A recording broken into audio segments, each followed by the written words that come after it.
keluarga atau kerabat terdekat ya, yang untuk tidak terjerumus ke dalam pelanggaran pemilu, salah satunya terkait dengan politik uang ya. Gitu, baik.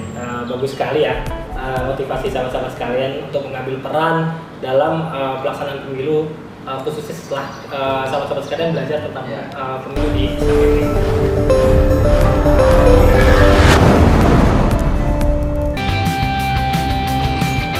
Assalamualaikum warahmatullahi wabarakatuh. Salam sejahtera bagi kita semuanya. Salam awas. Sahabat Bawaslu dimanapun berada, pada kesempatan kali ini Bonsai, obrolan santai Bawaslu Kota Jakarta Timur akan membahas terkait dengan pengawasan partisipatif. Sahabat Bawaslu sekalian, pengawasan pemilu menjadi sarana pembelajaran politik yang baik bagi masyarakat, khususnya bagi pemilih. Dengan secara langsung terlibat dalam pengawasan pemilu dan pilkada, masyarakat dapat mengikuti dinamika politik yang terjadi serta secara tidak langsung dapat belajar tentang penyelenggaraan pemilu dan pilkada, juga semua proses yang berlangsung pada tahapan pemilu dan pilkada. Salah satu misi Bawaslu adalah mendorong pengawasan partisipatif berbasis masyarakat, di mana sebelum sampai pada pengawasan pemilu, keterlibatan masyarakat mengawal demokrasi merupakan harus terlebih dahulu melalui proses sosialisasi dan transfer pengetahuan atau knowledge, serta keterampilan pengawasan pemilu. Dengan semangat transfer ini pula Bawaslu menginisiasi Sekolah Kader Pengawas Partisipatif atau SKPP. Dan pada kesempatan kali ini kita sudah bersama dengan dua alumni SKPP Titik Jakarta Selatan Regional Jakarta Timur.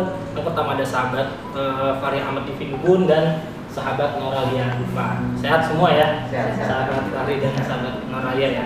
Ada beberapa instrumen pertanyaan yang akan kita tanya kepada sahabat SKPP tahun 2021 kali ini.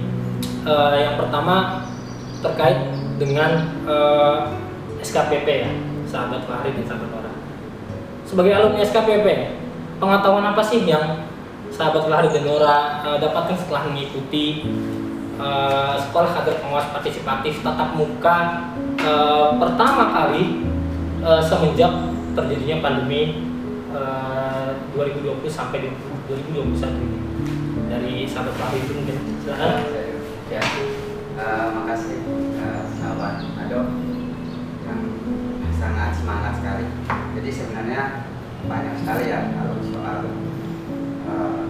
SKPP ya, yang saya dapatkan. Pertama, prinsipnya adalah perkawanan ya, karena di SKPP kurang lebih ada sekitar 80 sampai 100 ya, walaupun beberapa teman-teman yang tidak hadir, tapi banyak teman-teman, bahkan itu teman-teman yang belum saya kenal sebelumnya. Sehingga pertama yang saya dapatkan ada teman-teman baru. Yang kedua adalah soal pengetahuan gitu ya, pengetahuan mengenai partisipasi. Banyak pemateri-pemateri juga yang sangat luar biasa ya. Kita mendapatkan tadi kata sahabat Ado transfer knowledge ya, pengetahuan yang ditransfer ke kita, kemudian ya, terutama soal kepemiluan, soal demokrasi, soal politik, yang itu memang kita di kampus juga ya belajar soal demokrasi, soal politik, tapi tinggal spesifik ya. Makanya saya lihat di SKPP ini kan juga pengetahuan, ilmu, kemudian materi-materi yang diberikan kepada kita juga itu di luar dari materi-materi kampus gitu. Walaupun saya Fakultas Hukum juga banyak juga tidak punya pengetahuan lebih terhadap regulasi mengenai pemiluan. Pas udah terjun di dalam sebagai peserta SKPP, barulah saya lebih memahami atau mengetahui ini regulasi Bawaslu, ini regulasi KPU dan lain-lain. Itu dari saya. Baik, berarti yang pertama itu mungkin banyak relasi yang didapatkan oleh sahabat Fahri ya terkait dengan kegiatan SKPP kemarin selama 3 hari bersama dengan sahabat-sahabat dari Jakarta Timur, Selatan, dan Utara yang kemudian memang banyak materi-materi di SKPP terkait dengan pemiluan yang tidak banyak didapatkan di institusi-institusi pendidikan atau kampus ya, Pak Fahri. Kalau sahabat orang gimana? Apa saja sih yang didapatkan setelah mengikuti kegiatan SKPP 2021 kemarin? Terima kasih Bang Ando. Tentunya jawaban saya tidak jauh dari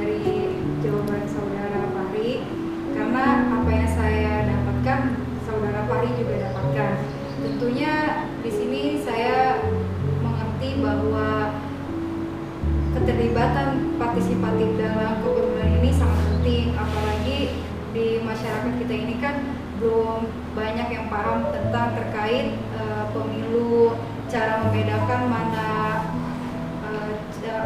calon yang ingin mencalonkan diri, mana yang berkualitas dan tidak. Sebab banyak di kita ini bahwasannya di mindset masyarakat itu mereka itu terhegemoni tentang pemilu ini pesta rakyat, jadi apapun nanti yang terjadi ini mah punya rakyat gitu, padahal tidak, belum tentu itu punya rakyat, karena rakyat di sini sendiri itu dia hanya keterlibatan partisipatif tapi bukan di tangan rakyat. Terus juga di sini saya mendapatkan networking tentunya pasti saja, karena sebelumnya saya belum pernah berkecimpung di Bawaslu, Badan Pengawas Pemilihan Umum seperti ini. Dan juga seperti saudara Fahri katakan, sahabat Fahri katakan, saya juga di sini Fakultas Hukum.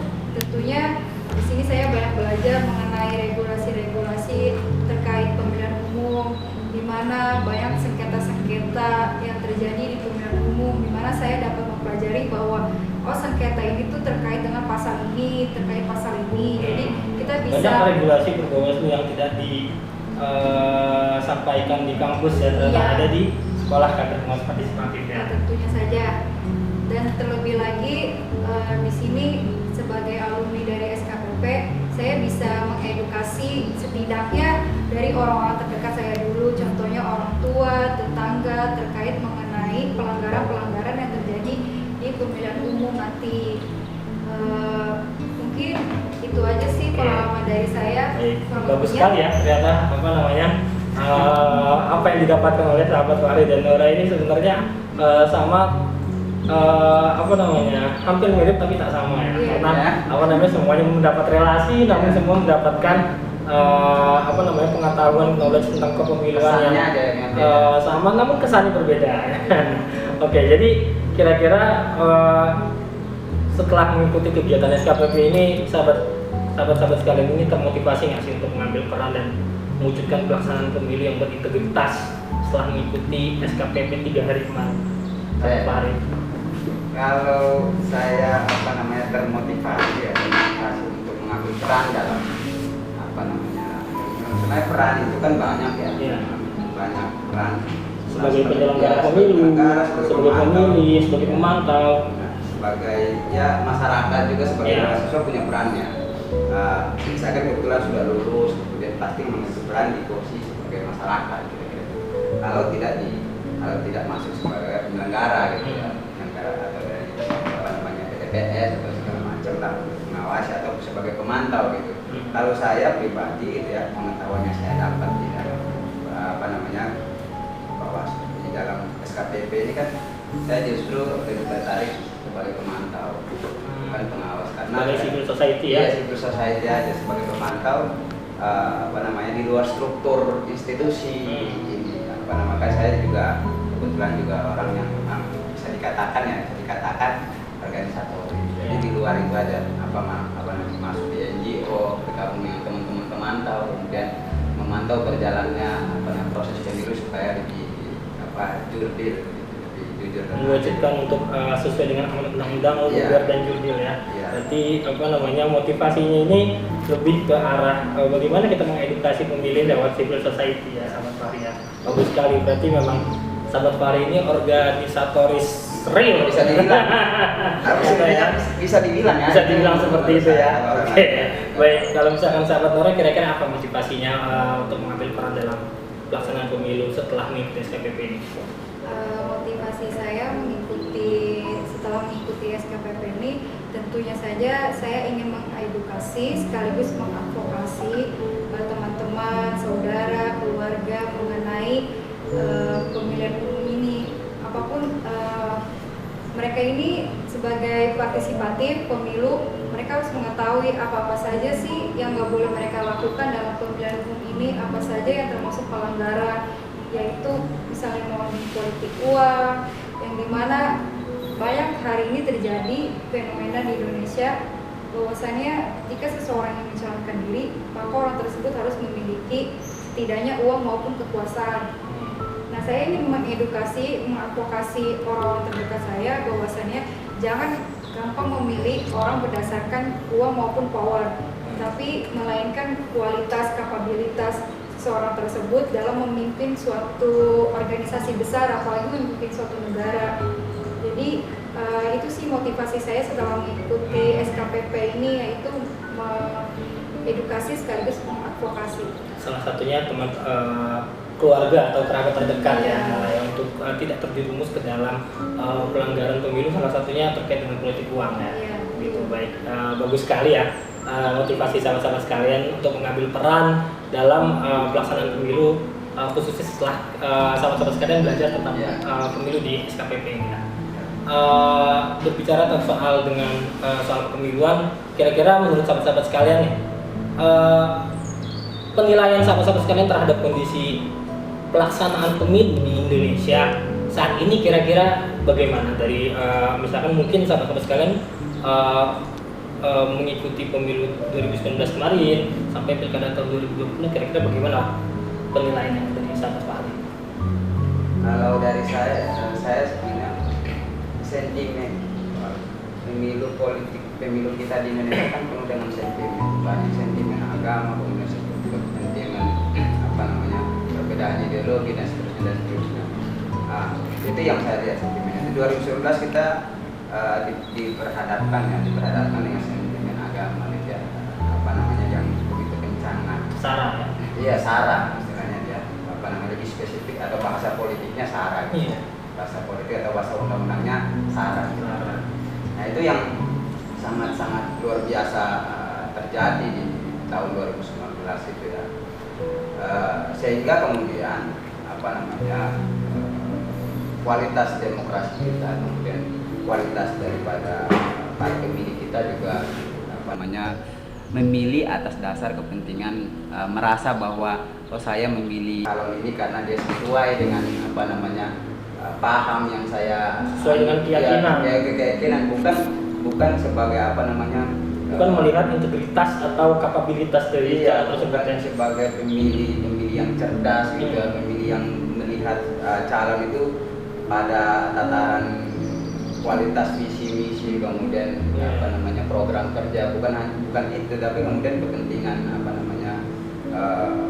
politik itu kepentingan dibalut dengan isu-isu sara tadi. Apalagi di sosial media kan kita tidak henti-hentinya datang terus menerus hoax itu kan meneror kita seolah ini benar dan itu tidak, sehingga sangat penting untuk kemudian kita ya mengedukasi itu lewat sosial media. Kita harus mendominasi, selama ini kan kita didominasi oleh hoax gitu.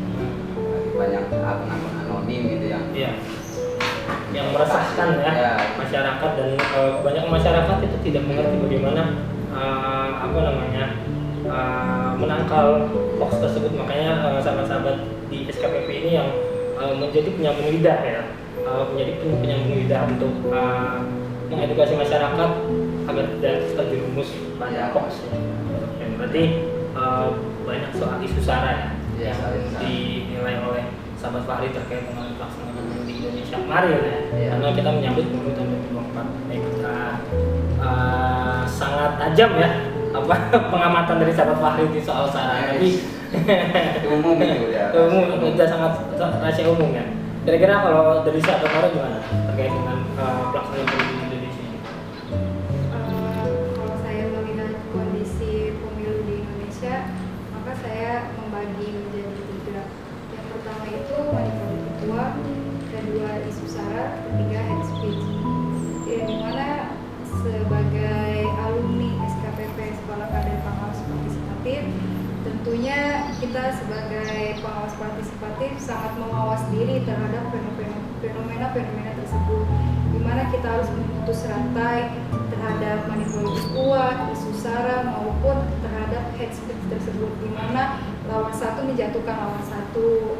Mereka tidak bisa menggunakan demokrasi, di mana mereka seharusnya tidak menjatuhkan lawan satu dengan lawan satu.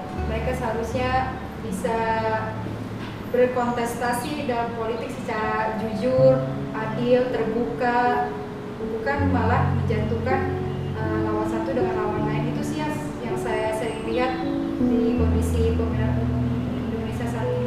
Jadi masih banyak ya pelanggaran pemilu seperti politik uang, kemudian isu sara yang tadi disebut oleh sahabat Fahri, serta ujaran kebencian yang dilanggar oleh para peserta pemilu ya. Yang memang pelanggaran pemilu tersebut memang masih marak di pelaksanaan pemilu atau pilkada di Indonesia. Namun memang Bawaslu sebagai pengawas pemilu terus melakukan evaluasi terhadap pencegahan ya, agar pelanggaran pemilu seperti money politik, isu sara dan ujaran kebencian itu tidak terdapat. Salah satunya terkait dengan yang disampaikan oleh sahabat Fahri, kita lawan dengan media sosial yang kuat agar isu sara kemudian ujaran kebencian yang dilontarkan lewat media sosial bisa kita tangkal ya dari pengawas-pengawas partisipatif yang alhamdulillah kita sudah banyak sekali merekrut kader-kader pengawas partisipatif di wilayah Jakarta Timur, mulai dari SKPP daring sampai dengan SKPP tahun 2021 kemarin. Nah, tentu saja melalui penggunaan media sosial jangan sampai kita sebagai pengawas partisipatif terjerat oleh pasal undang-undang ITE tersebut. Share sar itu harus hati-hati ya, juga. Iya. Makanya bijak dalam bermedia sosial itu perlu ya. Jihad jempol. Jihad jempol. Ya memang jihad jempol itu atau bijak dalam menggunakan jari kita ini memang perlu kita sampaikan kepada masyarakat ya teman-teman sekalian. Nah, dari pengalaman pemilu di Indonesia yang tadi sahabat-sahabat telah sampaikan itu, ada nggak sih yang sahabat-sahabat melihat sendiri terkait dengan terjadinya suatu pelanggaran dalam pelaksanaan pemilu ya di lingkungan sahabat-sahabat sekalian, dan kemudian kalau misalkan ada dan sahabat-sahabat sekalian melihat sendiri, apa yang sahabat-sahabat kalian lakukan saat itu dari sahabat Pak? Saya sebenarnya udah lama ya melihat secara langsung ya. Yeah. Bahkan saya bisa dibilang sebagai pelaku juga bukan pelaku sebagai pelaku bisa dibilang korban gitu. Itu waktu saya SMA sudah jadi pemimpin pemula ya. Pemimpin pemula yang sebenarnya kita tadi disampaikan juga di rapat kita tadi mengenai di kampung saya itu ya, di kampung saya itu di Maluku, khususnya di Tua gitu kan, kita tuh punya kebiasaan kalau di ketika pesta demokrasi datang, kemudian menjelang H-1 menjelang pemilihan itu kita punya kebiasaan menunggu serangan fajar menunggu di gang, di tempat-tempat nongkrongan gitu ya, tempat-tempat nongkrong teman-teman itu kita nunggu situ serangan fajar sampai pagi kita nunggu. Jadi kita menunggu jemputan ada yang datang pakai mobil, kemudian menggunakan mobil truk, kemudian ada yang menggunakan mobil Avanza sana itu bilangnya Avanza putih. Kalau udah lewat malam-malam serangan fajar itu ya kita menunggu gitu, nanti dikasih amplop. Khususnya itu ketika saya itu pemilu 2009 berarti masih SMA ya? SMA saya 2009. Lalu kesini karena memang saya tidak 2014, 2019 itu belum pernah lihat secara langsung gitu. Kalau memang kalau di berita-berita kan banyak banget. Tapi kalau melihat secara langsung. Waktu itu yang sahabat Fahri lakukan itu menerima? Saya menerima karena belum tahu belum ikut SKPP. Kalau ikut SKPP karena belum belajar soal pemiluan ya, belum gitu ya. Kalau misalkan sekarang sih mungkin mengedukasi sih di lingkungan sahabat-sahabat Fahri. Karena waktu itu juga kita saya nggak tahu bahwa ini pelanggaran gitu. Oh gitu. Ya, kita karena udah jadi happy di sana, jadi udah budaya, jadi kita nganggapnya itu jadi kebiasaan, bukan pelanggaran. Ternyata pas kita kuliah, kita ikut SKPP, kita tahu ini ternyata pelanggaran. Jadi nanti pas tidak, pulang kampung itu dikasih tahu bahwa itu tuh adalah pelanggaran, jangan diterima. Ya. mobil putihnya di stopin aja. Orangnya yang penting jangan dikebukin. Iya, ya, boleh itu pelanggaran pidana. Baik, kalau misalkan orang gimana? Ada nggak sih melihat atau mengetahui terjadi pelanggaran pada pemilu, kemudian apa sih yang lakuin? Kalau saya pertama kali menjadi seorang pemilih itu waktu pilkada di tahun 2019. Ya, tentunya sebagai pemilih pemula saya tidak mengetahui hal-hal teknis apa sih yang terjadi di dalam pemilihan umum. Saya hanya datang ke TPS, mencoblos, selesai. Tapi saya tidak pernah secara pribadi tidak pernah mengalami yang namanya pelanggaran dalam pemilihan umum.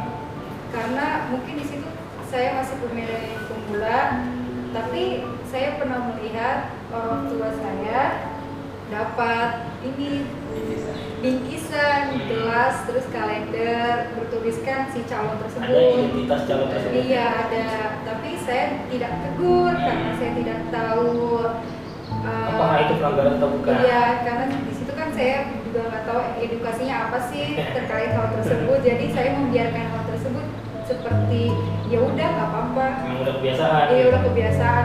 Toh lagi mungkin mereka niat yang baik atau bagaimana saya nggak tahu. Kalau zamannya pemilu tuh di rumah tuh kalendernya orang-orang di sini. Ya. Di luar Ada biru, kuning, merah dan lain-lain serta ada gambar ya. Ada gambar orang di sana. Gitu ya. Nah. Ya, jadi setelah mengikuti SKPP ini sahabat-sahabat menjadi paham ya terkait dengan pelanggaran bahwa itu merupakan money politik maupun mau itu bentuknya uang ataupun barang. Kalau misalkan itu diserahkan kepada pemilih dengan tempat dan waktu yang tidak diperbolehkan oleh Undang-Undang Nomor 7 atau Perbawaslu, itu merupakan pelanggaran pemilu ya teman-teman sekalian. Baik, jadi kira-kira kalau misalkan seperti itu gimana sih cara sahabat-sahabat sekalian yang mendorong partisipasi masyarakat, keluarga kita, saudara kita dalam melakukan pengawasan pemilu atau mendukung terwujudnya pemilu berintegritas atau Pak? Kalau ceritanya dalam meningkatkan partisipasi pengawasan ini kan dari lingkungan kecil dulu Ya. Lingkungan kecil, keluarga, teman, sahabat dan lain-lain itu yang harus ditanyakan sebelum kemudian pada skala yang lebih besar masyarakat, kemudian malah sampai masyarakat yang lebih luas gitu kan. Apalagi kan kita belum di luar struktur yang kemudian agak sulit kita mengedukasi tanpa legalitas. Biasanya kan kita kalau turun ke lapangan kemudian kita mengedukasi pasti ditanya itu, apalagi sebagai pengawas pasti tidak memantau gitu ya. Iya. Atau saya juga pernah bantu salah satu organisasi itu kan memantau kan, tapi ditanyakan, bahkan yang menanyakan saya itu bukan dari masyarakat tapi dari kepolisian, mana legalitasnya, mana surat jalannya dan dari mitra penyelenggara pemilu ya. Mitra sendiri, jadi ada semacam diskoordinasi antara mitra-mitra yang bertanggung jawab untuk mengamankan pemilu itu. Nah itu agak sulit ya. Sementara apalagi kita kan di luar struktur, di luar instansi ya, sebagai pengawas partisipatif gitu ya.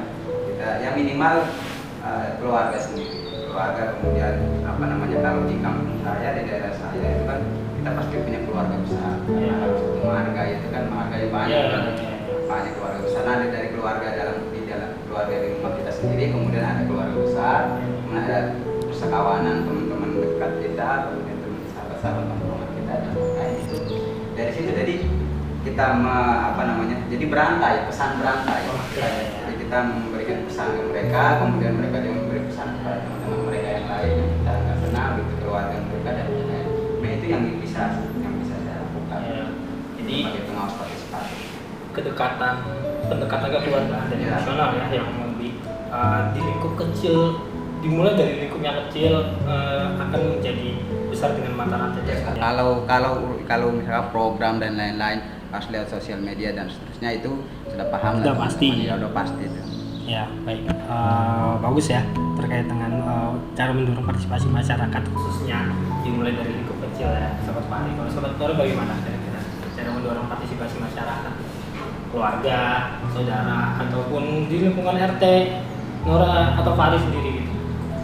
Kalau saya melihat bagaimana cara mendorong partisipasi masyarakat, tentunya saya ingin merangkul para pemuda-pemudi yang tentunya saja mereka ini kan para generasi penerus bangsa. Ya. Dan Bawaslu sendiri kan sudah memiliki beberapa banyak program, salah satunya SKPP, terus temu warga, pojok pengawasan, salah satu juga bentuk KKN. Anti politik uang. Iya. Nah mungkin itu yang bisa diikuti oleh para pemuda. Salah satu di program yang diadakan oleh Bawaslu, di mana setelah mereka mengetahui edukasi dari pengawasan partisipatif terhadap pemilihan umum, mereka akan mengedukasi ke setiap keluarganya, teman terdekatnya, kerabatnya, dan teman-teman lainnya untuk menyebarluaskan bahwasannya ini loh, sini ayo kita ikut pengawasan partisipatif, di mana kita harus menjadi pemilih yang memiliki integritas, jujur, melihat calon itu sesuai dengan kapabilitas, kualitas, bukan hanya berdasarkan iming-iming saja. Berarti menarik sekali ya. Yang satu pendekatannya secara kekeluargaan, emosional, yang satu secara menggerakkan anak muda, karena memang anak muda ini keluarga juga anak muda biasanya. Berarti sudah termasuk ya ya. Ya, Pak. Bisa seperti itu. Jadi memang banyak pendekatan yang bisa kita pakai untuk mendorong pengawasan partisipatif, khususnya pada lingkungan masyarakat kita sendiri ya. Karena dimulai dari lingkungan masyarakat kita sendiri, kita boleh belajar terkait dengan pengawasan partisipatif. Kita keluar, namun jangan lupakan lingkungan kita sendiri ya. Oke, bicara soal pelanggaran pemilu nih, sahabat-sahabat sekalian. Kira-kira apa sih tantangan terbesarnya dalam mencegah atau menolak bentuk-bentuk pelanggaran pemilu seperti politik uang, kemudian politik sara dan lain-lainnya?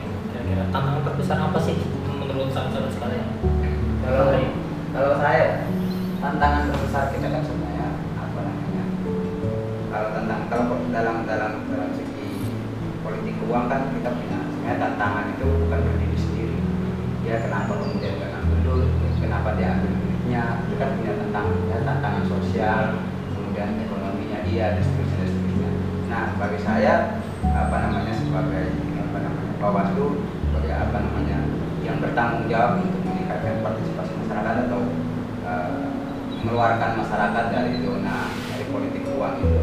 Di politik itu kan mestinya harus ditelusuri kalau mereka mengambil uang dari para caleg-caleg itu atau calon gubernur atau calon dan seterusnya di kandidat-kandidat itu dari partai politik, dan tentu itu kan ditelusuri juga. Tantangan terbesar adalah kebutuhan masyarakat, kebutuhan ekonomi masyarakat dalam keadaan kebutuhan dapurnya belum diamankan dan seterusnya. Mungkin anaknya itu belum diberikan susu atau belum diberikan perlengkapan sandang dan papan itu ya. Sandang, pangan dan papan itu kan belum terpenuhi. Berbeda dengan negara-negara lain yang sudah sandang, pangan, papannya bahkan mereka digaji oleh negara. Nah, memang jadi tidak bergantung. Memang dilematis ya antara politik uang dan ekonomi ini sesuatu yang sangat dilematis terkait dengan kenyataan perekonomian warga di Indonesia ya. Namun jadi mereka ambil uangnya itu kebutuhan mereka.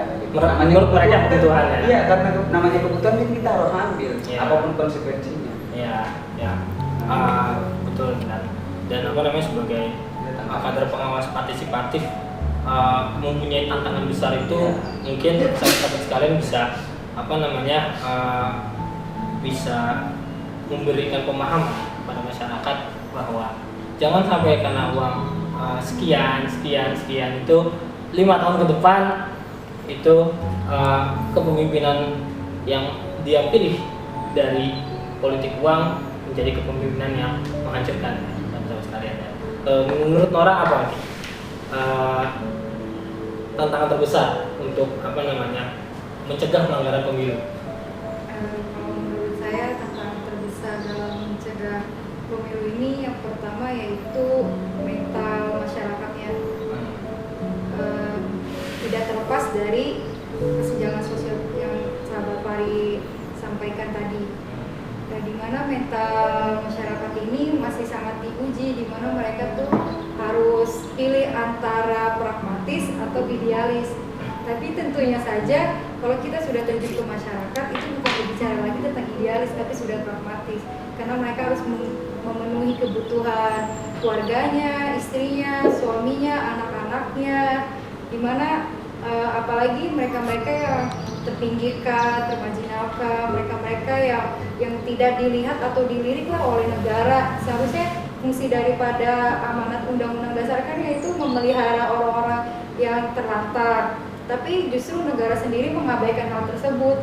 Disinilah menjadi momok si kandidat tersebut untuk masuk ke wilayah tersebut. Dia memanfaatkan kesenjangan sosial masyarakat untuk di mana hal tersebutlah memilih dia sebagai si calon pemenang. Jadi apa namanya dari Ini hasil yang saya temukan dari hampir sama ya misalnya Iya. Maria terkait dengan apa namanya tantangan terbesarnya ini adalah ekonomi, perekonomian khususnya pemilih yang mengalami pemilih yang berlatar belakang kurang mampu ya, tidak bisa itu banyak terfokus pada politik uang yang memang mereka sudah terpikirkan oleh mereka itu adalah kebutuhan ya, jadi mereka terima saja uangnya dan mereka menganggap itu bukan pelanggaran pemilu atau mungkin mereka itu pelanggaran pemilu tapi tetap ya gitu kan. Bahkan mereka menunggu menunggu kapan datangnya itu. Jadi itu mungkin tantangan terbesar dari yang sahabat Fahri dan sahabat Nora sampaikan terkait dengan pencegahan pelanggaran pemilu ya sahabat sekalian ya. Baik, kalau misalkan apa namanya kalau misalkan seperti itu kira-kira saran apa sih saran dan masukan apa yang kira-kira sama-sama sekalian sampaikan kepada Badan Pengawas Pemilu ya penyelenggara pemilu khususnya Bawaslu untuk mendorong partisipasi masyarakat dalam mencegah pelanggaran pemilu itu terjadi kira-kira apa saran dan masukan? Menurut saya Bawaslu ini kan pengawas pemilu kan sebenarnya dia harus mengakar. Tapi yang kelemahan satu adalah lembaga-lembaga yang badan-badan yang mengakar ini bersifat ad hoc kan dibentuk ketika pemilu berlangsung saja kan itu padahal itu mengakar sekali di masyarakat. Nah, semua tingkat apa namanya termasuk juga semua tingkatnya sampai kabupaten kota apa namanya kemudian di desa-desa ini kan mestinya Bawaslu masuk karena akar daripada money politik kemudian Lebih ke grassroots ya. Grassroots itu memberikan pendidikan edukasi kemudian mengedukasikan masyarakat karena jadi istilahnya ada apa namanya pertarungan antara partai politik dan penyelenggara pemilu atau Bawaslu ya sebagai pengawas gitu kan. Siapa yang duluan gitu mengambil hati masyarakat kira-kira begitu.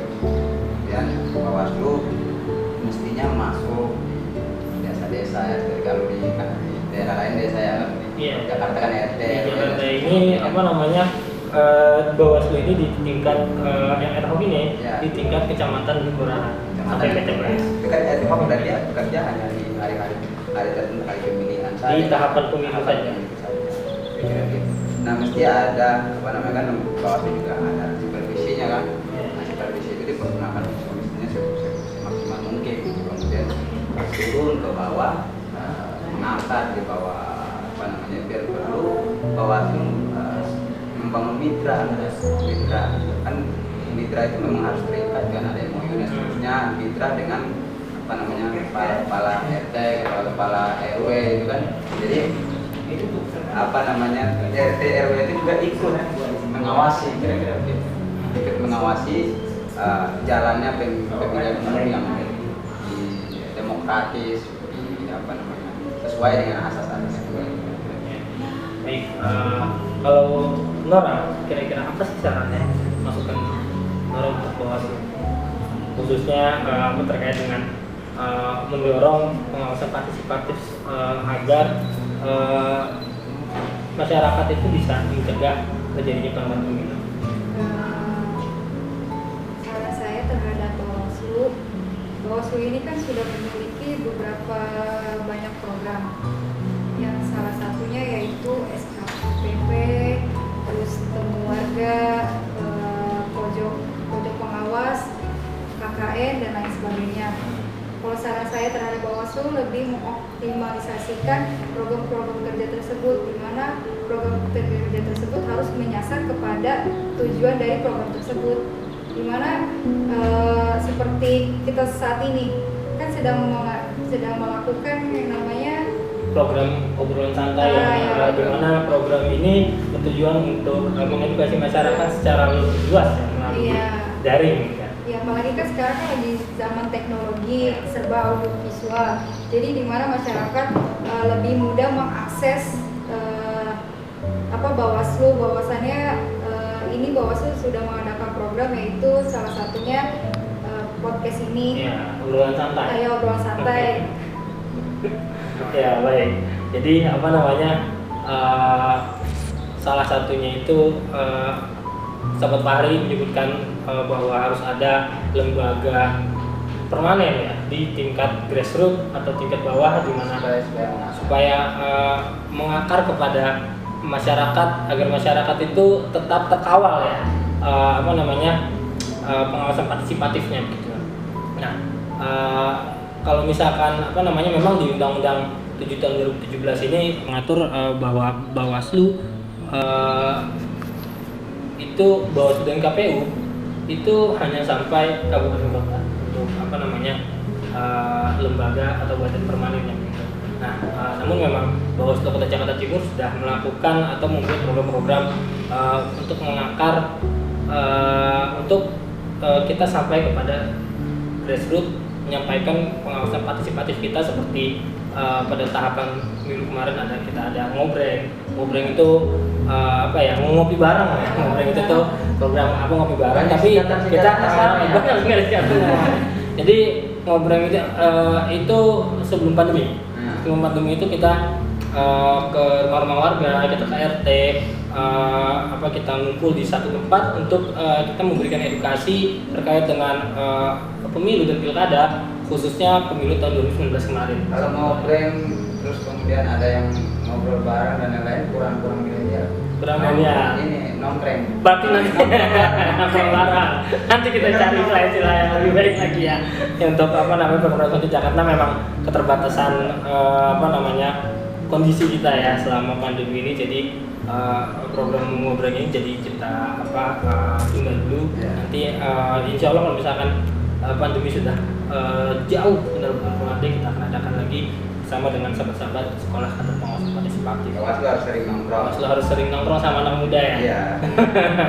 Biar paham dinamika pemuda, agar pemuda juga bisa memberikan sumbangsi lebih terkait dengan pengawasan partisipatif agar pemilu berjalan sesuai dengan asas langsung, umum, bebas, rahasia, jujur dan adil ya sama sekalian ya. Terakhir, apa evaluasi sahabat-sahabat sekalian terkait dengan sekolah kader pengawasan partisipatif ini? Evaluasi keseluruhan terkait dengan SKPP yang diselenggarakan oleh Bawaslu. Kali ini saya suka. Curhat ya? Enggak. Saya suka berapa hal yang dievaluasikan, karena dia sebenarnya sudah bagus ya, materi-materinya bagus dan seterusnya bagus, tapi harus ada evaluasi karena nggak ada yang sempurna. Tapi kalau menurut saya ya, beberapa hal yang perlu dievaluasi adalah soal fasilitator. Saya kira fasilitator juga harus lebih kreatif, gimana mengkrit teman-teman ini, karena kan kita ini datang dari latar belakang yang berbeda, dari kampus yang berbeda-beda, tradisi habit yang berbeda, kemudian kebiasaan kita yang berbeda-beda, sifat sikap. Maka saya juga sering jadi ada yang nggak suka sama saya dan lain-lain seterusnya kan, karena saya mungkin dianggap apa. Akhirnya kan itu satu. Yang kedua masih soal fasilitator ya, yang harus ada lebih kreatif lah, SKPP ini kreatif kemarin makanya saya juga pribadi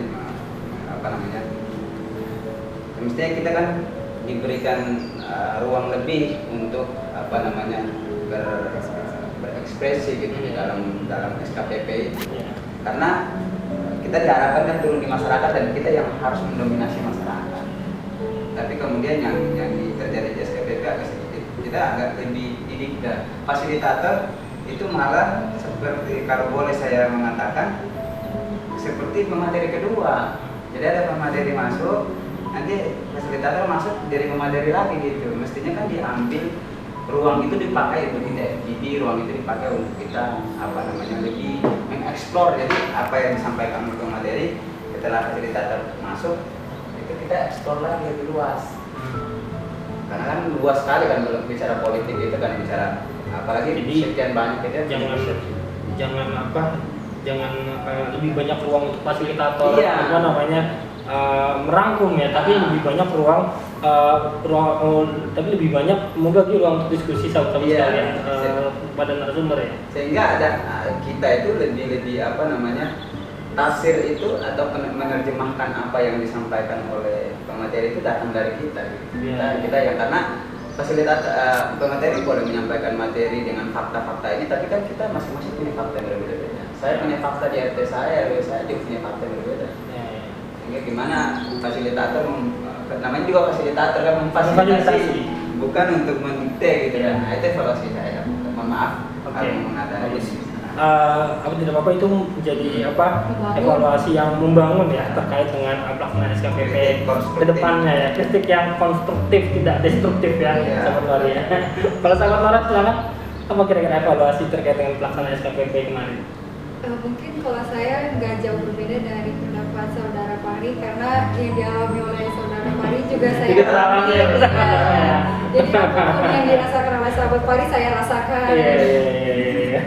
Jadi memang permasalahan terbanyak atau terbesar yang dialami oleh salah-satu SKPP memang terkait dengan waktu ya, waktu dan fasilitator yang memang harusnya lebih membagi ruang-ruang diskusi pada pelaksanaan materi ya, pada pelaksanaan sesi setiap materi yang diberikan pada pelaksanaan SKPP tahun 2021 kemarin. Ya. Jadi sebagai alumni SKPP, kira-kira apa sih rencana yang sahabat-sahabat ingin lakukan ke depan dalam menghadapi pemilu dan pemilihan serentak tahun 2024, karena yang kita tahu pemilu 2024 ini banyak keserentakannya ya terkait dengan pemilihan presiden, gubernur, serta lembaga-lembaga legislatif kita.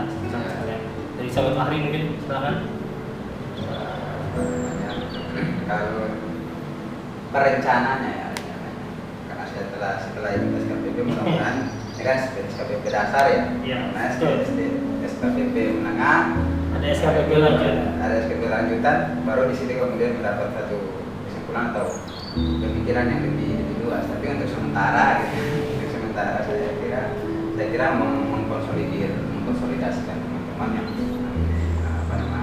SKPP. Kebetulan kan saya juga ketua kelas dan punya beban tanggung jawab untuk mengakomodir teman-teman terutama di Jakarta Timur itu untuk melakukan program. Kita juga sudah sama teman-teman Bawaslu, pimpinan Bawaslu itu sudah menyampaikan banyak sekali yang sudah kita keluhkan supaya kemudian dieksekusi, terutama mengelola sosial media kita, infografis.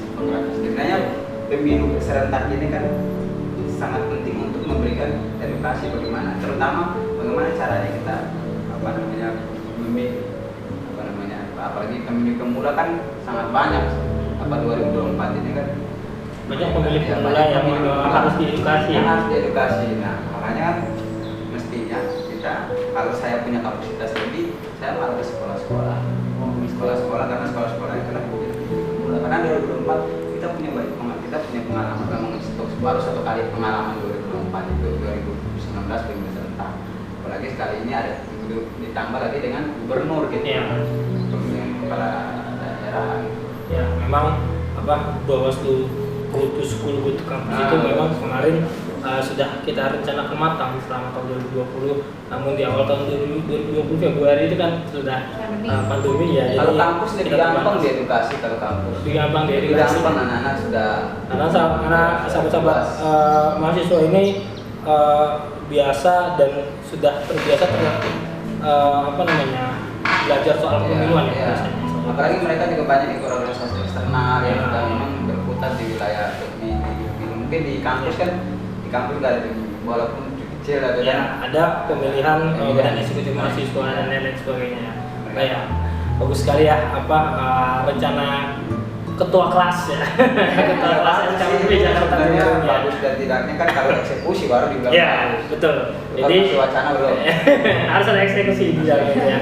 Kira-kira begitu rencana sahabat Fahri. Jadi, kalau misalkan sahabat Nora, bagaimana kira-kira rencananya ke depan dalam menghadapi pemilu 2019 setelah SKPP?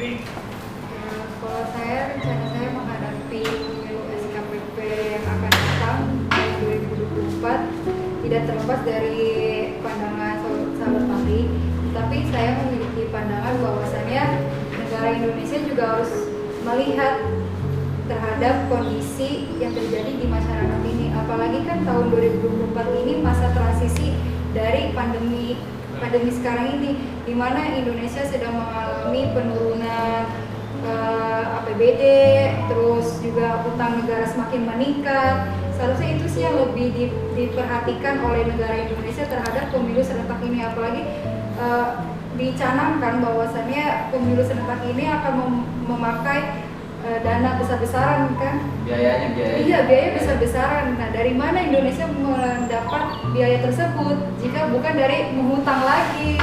Nah, itu kan justru akan menghimpit masyarakat Indonesia. Justru akan menambah pajak warga Indonesia. Sekarang aja Nadiem Makarim Menteri Sri Mulyani aja mengeluarkan regulasi untuk menambahkan pajak pendidikan. Jadi orang-orang makin susah untuk mendapatkan pelajaran gitu. Dari mana pendidikan yang layak? Iya, dari mana lagi kita sebagai warga negara Indonesia mendapatkan pendidikan yang layak kalau bukan di bangku-bangku sekolah.